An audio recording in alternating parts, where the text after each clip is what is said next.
Hello my dear students, welcome to my channel Triyasha study centre.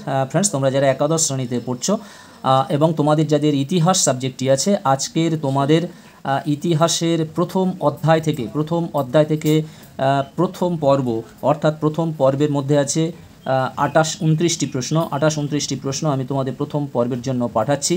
তোমরা জানো তোমাদের সমস্ত পরীক্ষাটাই MCQ ভিত্তিক পরীক্ষা হবে এবং আজকের আমি তোমাদের ইতিহাসের প্রথম চ্যাপ্টার থেকে 28টি MCQ পাঠাচ্ছি। এর মধ্যে থেকে দেখবে যেগুলো স্টার দেওয়া আছে, এইগুলি ভেরি ভেরি ইম্পর্টেন্ট তোমাদের ক্ষেত্রে, তোমাদের প্রথম সেমিস্টার পরীক্ষার জন্য এগুলি ইম্পর্টেন্ট। যদিও আমি এই মাসের শেষের দিকে, জুলাইয়ের শেষের দিকে আমি তোমাদের ফাইনাল লাস্ট মিনিট সাজেশন দেব। এখন এই প্রশ্ন উত্তরগুলো তোমরা অবশ্যই করে পড়ে রাখো। আর তোমরা যারা চ্যানেলটি সাবস্ক্রাইব করোনি, অবশ্যই তোমরা চ্যানেলটি সাবস্ক্রাইব করে নাও এবং বন্ধুদেরকে লিঙ্ক বেশি বেশি করে শেয়ার করো।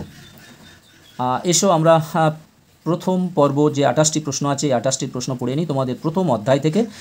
আমি তোমাদের যে সাজেশানটি দেব আজকের নয়, যে লাস্ট মিনিট সাজেশান আমি যেটি দেব এর মধ্যে থেকে প্রচুর প্রশ্ন সেখানে কমন থাকবে এবং তোমাদের 3খানা বই থেকে বেছে নেওয়া প্রশ্ন, প্রান্তিক, রায়মার্টিন, ছায়া এবং সাঁতরা, 4টি বই থেকে আমি প্রশ্নগুলো আমি বেছে নিয়ে তোমাদের একটি সাজেশান দিয়ে দিতে চেষ্টা করব এই জুলাই মাসের শেষের দিকে কিংবা আগস্টের প্রথম দিকে অবশ্যই করে দেব, কারণ তোমাদের সেপ্টেম্বর মাসে তোমাদের প্রথম সেমিস্টার পরীক্ষা হবে।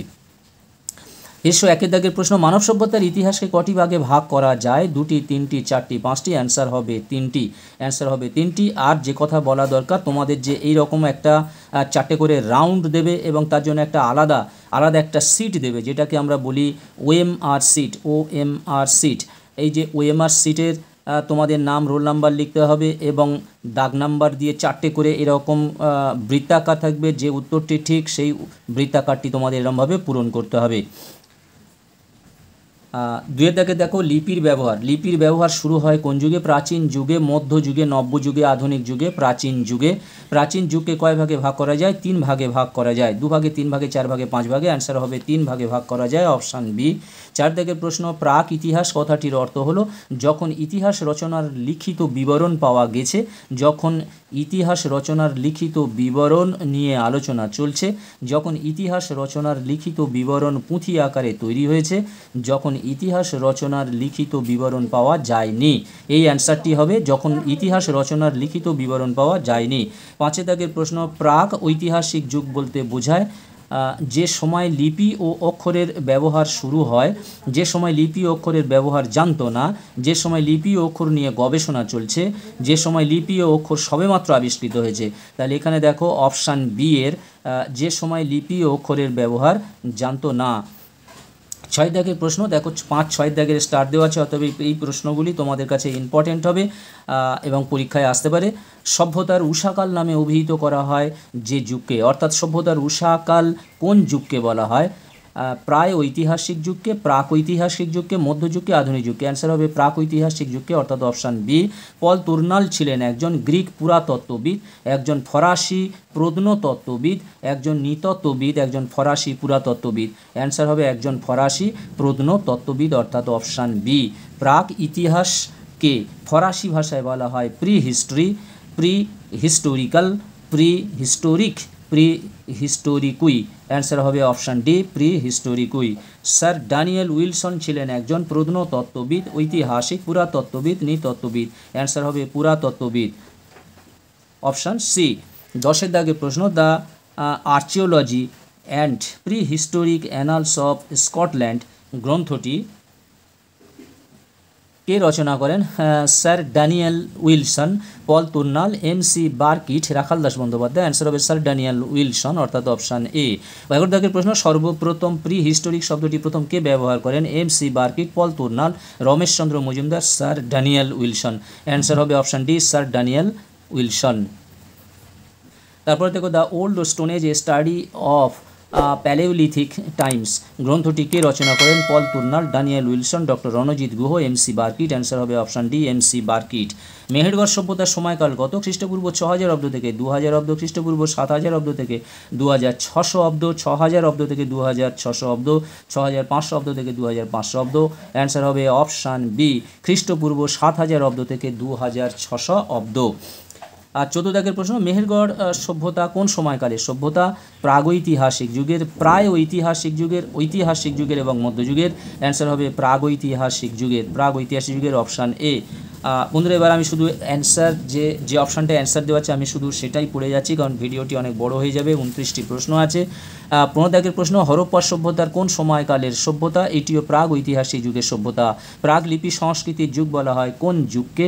প্রাগৈতিহাসিক যুগকে, প্রাগৈতিহাসিক যুগকে। নব্যপ্রস্তর যুগের সময়কাল ছিল, নব্যপ্রস্তর যুগের সময়কাল ছিল খ্রিস্টপূর্ব 8000 বছর থেকে 4000 বছর, খ্রিস্টপূর্ব 8000 বছর থেকে 4000 বছর। 18 দাগের প্রশ্ন, মধ্যপ্রস্তর যুগের সময়কাল ছিল খ্রিস্টপূর্ব 10,000 বছর থেকে 8,000 বছর, 10,000 বছর থেকে 8,000 বছর, এটা হচ্ছে খ্রিস্টপূর্ব। তারপরে দেখো, প্যালিওলিথিক শব্দটি কে ব্যবহার করেন?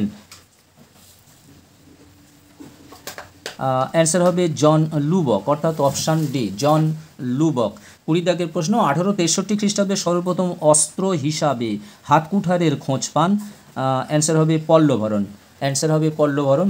যত সম্ভব সাউথ ইন্ডিয়া, চেন্নাই, মাদ্রাসটাতে এরকম জায়গায় হবে পল্লভরণ। মেসোস কথার অর্থ হলো, মেসোস কথার অর্থ হলো মাঝারি বা মধ্য, অর্থাৎ অপশান এ। বন্ধুরা তোমরা যদি পিডিএফ চাও, ফাইনাল সাজেশনের জন্য পিডিএফ চাও, তাহলে তোমরা আমার হোয়াটসঅ্যাপ নাম্বারটা নিয়ে নিতে পারো। আমি প্রথম পেজে লিখে দিয়েছি 9732818391। দেখো, লিথোস কথাটির অর্থ কী? লিথোস কথাটির অর্থ হলো প্রস্তর। মেসোলিথিক শব্দের অর্থ কী? মধ্যপ্রস্তর যুগ। নিয়স কথাটির অর্থ কী? নিয়স কথাটির অর্থ হলো নতুন। নিওলিথিক কথাটির অর্থ হলো নব্যপ্রস্তর, নব্যপ্রস্তর। তারপরে দেখো, কুমোরের চাকার ব্যবহার শুরু হয় যে যুগে, কুমোরের চাকার ব্যবহার শুরু হয় যে যুগের, এটা হবে মধ্যপ্রস্তর যুগে, মধ্যপ্রস্তর যুগের, অপশান বি। নৌকার ব্যবহার, কুকুরে টানা স্লেজ গাড়ির ব্যবহার হয়েছিল যে যুগে, অ্যান্সার হবে মধ্যপ্রস্তর যুগে, মধ্যপ্রস্তর যুগে। কুমোরের চাকার ব্যবহার শুরু হয় যে যুগে, প্রাচীন প্রস্তর যুগে, মধ্যপ্রস্তর যুগে।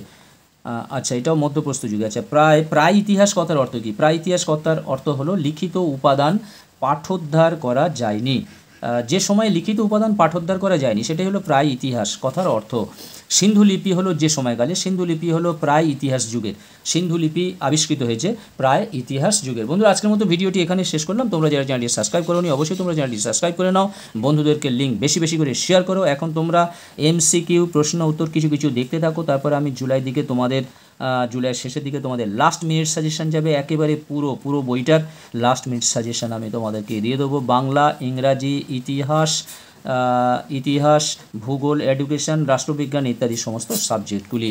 আজকের মতো ভিডিওটি শেষ করলাম। তোমরা সবাই ভালো থাকবে, সুস্থ থাকবে। আবার কথা হবে নেক্সট ভিডিওতে। তোমাদের সকলকে জানাই অসংখ্য অসংখ্য ধন্যবাদ।